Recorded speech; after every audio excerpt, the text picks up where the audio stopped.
Hi, I'm Dr. Scott Echols, and we're at the M.A.R.C Institute in Doral, Florida.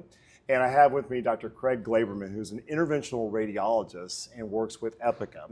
So Global Anatomix has been working with Epica on developing new imaging protocols and so forth, and working with our GACS donors. So I kind of wanted to bring you in, kind of talk about some different aspects of this relationship that we have, and also Epica's got some exciting new products and so forth. So just kind of, can you tell us a little bit of how you got involved as an interventional radiologist? Absolutely. And thank you for the invitation. It's always great to be here.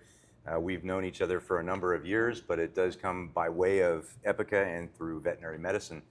As a human interventional radiologist, I started to volunteer in veterinary medicine at UC Davis. I came across the Epica technology at one of the conferences, and was blown away by some of the imaging that I became involved with the companies, first on the advisory board, and then met you and saw some of the amazing things that GACS and Brightview could do. So now as we combine all of these together, the lab, the M.A.R.C, the location, the GACS, the preservative, and now the imaging, now we have an integration of technologies that really can advance medicine, can really advance imaging and our understanding and the way that we teach. So that's what's so exciting to me about to be a part of this. Yeah, and actually, you and I had a very similar kind of introduction to Epica in that we were both looked at the technology and the imaging capabilities and said, wow, this is very different from conventional CT. I think people just think all CTs are the same and the imaging quality is the same, but clearly not. And as a radiologist, you know that interpreting those CTs, it's highly dependent on the quality of the image that you get.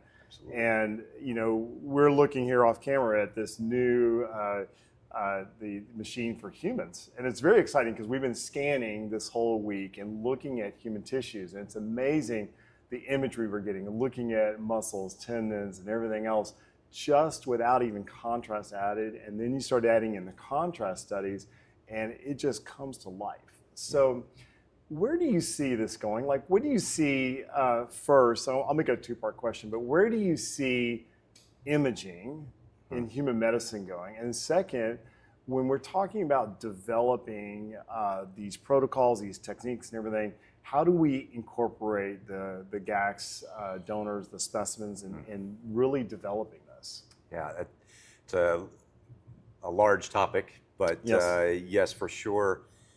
When I first saw the information contained within just one of these scans, to give an example, a simple 15 centimeter field of view from the Epica machine can have up to 900 images, because we get down into the microns, into the 200, 250 micron range, compared to a conventional CT, which has gaps, and you end up with 90 images within the same volume. So the amount of information can be overwhelming at times, and we call it too much information, which is a distractor for the radiologist, but for the surgeon or the proceduralist, as an interventional radiologist, I want that information, I want that anatomy, and we can see it in ways with this technology.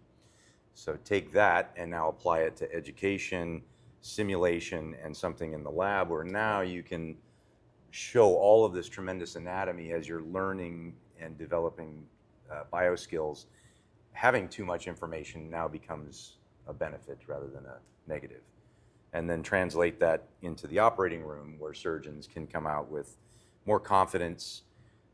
We bring the imaging to the operating suite because the machine happens to be mobile, and we get better outcomes.